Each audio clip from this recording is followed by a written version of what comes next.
In social situations, there are classic mistakes that men make, and there are classic mistakes that women make. They often will upturn their voices at the end of a sentence, like this, over and over and over again.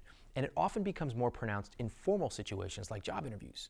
Well, this can actually cost you dearly, because an experienced interviewer will say, oh, I see, this person isn't especially skilled at interviewing, which means I could probably get him for cheaper. So even little verbal tics like this can cost you $5,000 or $10,000 or more. Take a look. Hey, Ryan, how you doing? I'm doing well. How about yourself? Good, good. Where are you calling in from tonight? Allentown, Pennsylvania. Excellent. Okay. And before I get to your question, what has been one insight you've learned this week?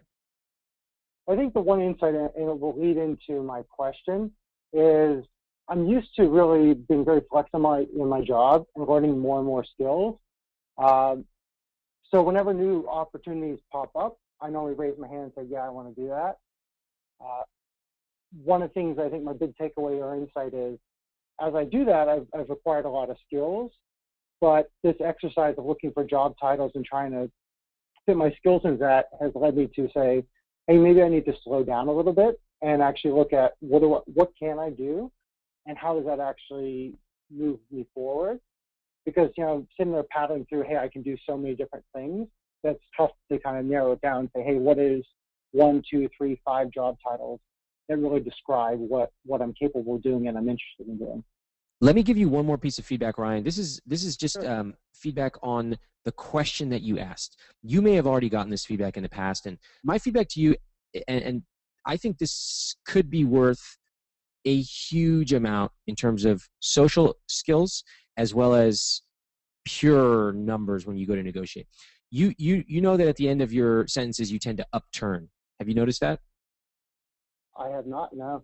So you'll say something like, I've been fortunate enough to work in knowledge management, and it has an upturn at the end. We're going to get you a recording of this. We'll send out the recording of this call next week. I want you to make a note to yourself to listen to it again. By the way, there's nothing worse than listening to your own voice on audio. Trust me, I have done this and I want to kill myself. But listen to the audio. I want you to spend a little time consciously controlling the end of your sentences, because that can be a very, very powerful thing, especially when you go into interviews and negotiations. The reason I'm telling you this now, you would have discovered it anyway in the interview and social skills section of Dream Job, because I'm going to have you record yourself anyway. But I'm giving you a little bit of a heads up, and it's actually interesting that you haven't noticed this yourself. Listen to the question that you asked me, and I think you'll be surprised. And I want you to practice really controlling that upturn at the end of your sentence, because it can, especially for men, it can be, it can have pretty negative effects. So if you can manage to control this, it can actually change things quite dramatically for you. Okay? Fantastic. All right, Ryan. Appreciate the question. Thank you very much. You got it. I love when people take feedback really, really well. Love it.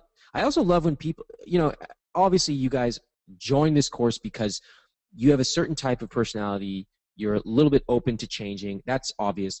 You also either maybe knew me or got to know me and trusted me, and we're all in a trusted environment here.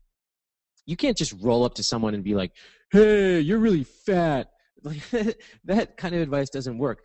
But to me, it's actually incredible to be able to expose yourself to environments where not only can you receive great feedback, but people want to give it, right?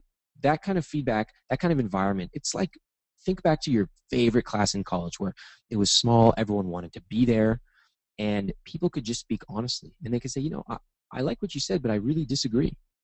And it's rare in the real world that we still get that kind of exposure. So to me, it makes me happy to be able to give that feedback and also to get that feedback from other people.